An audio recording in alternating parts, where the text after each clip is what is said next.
clock struck 12, and that meant I'd entered 2022. At that point, both hands of the clock were pointing upwards.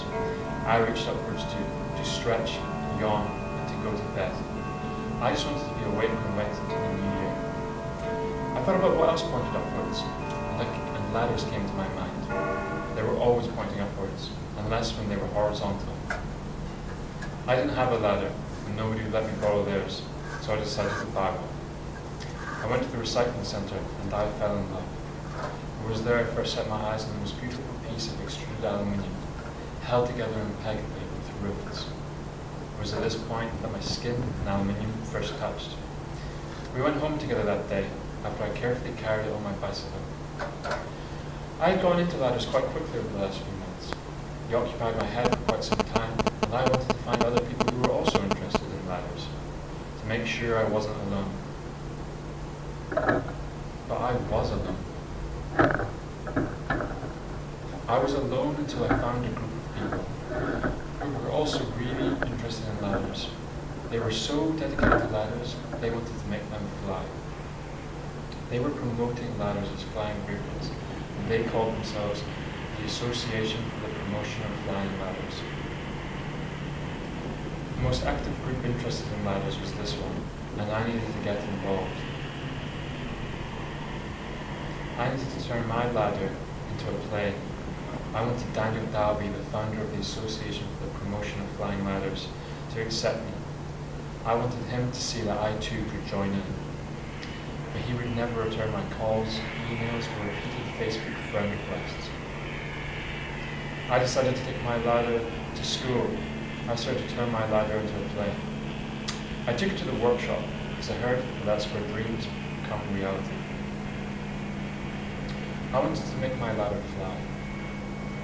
But unlike Dalby and his open system design, I'm actually turning a ladder into a plane, not just attaching other parts to it to make the ladder fly.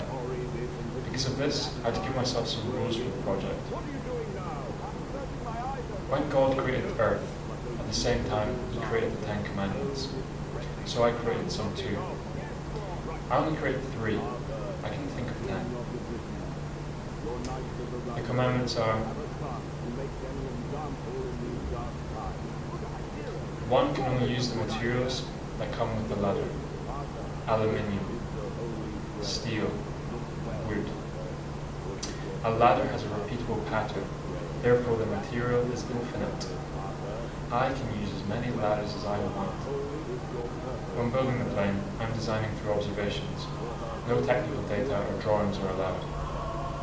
To design an airplane, you work from left to right.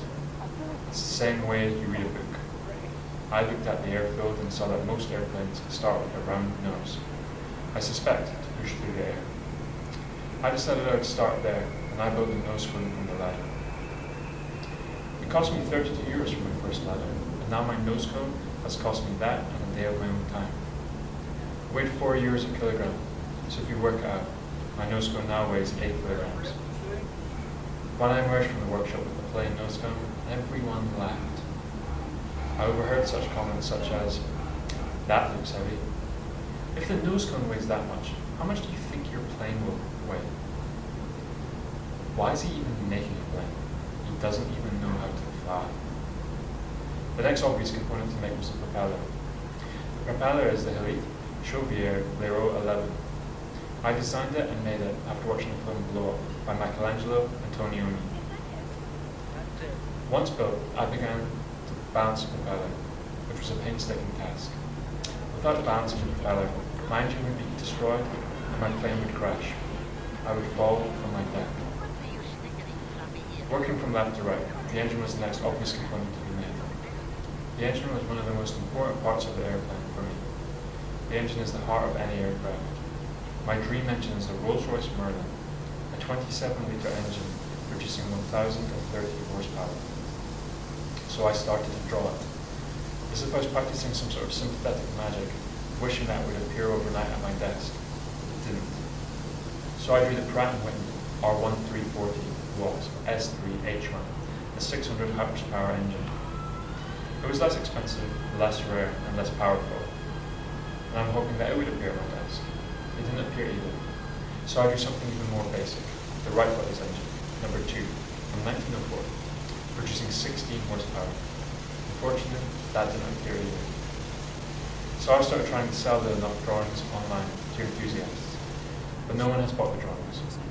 All I want is the Rotax 912 Sport limited edition engine for ultralight airplanes. If I can just get the engine, this project finally has a beating heart. If you would like to know more about the project, call 447-825-055-607. And if you'd like to donate to support the project, my IBAN is L2 LT 5252 3250 0094 0394 6112. And my PayPal email address is seanfisher96@gmail.com. And my desk is located on the 5th floor in the contextual design space, in the corner near the metal door. There's a pot on my table, and you can donate your money there.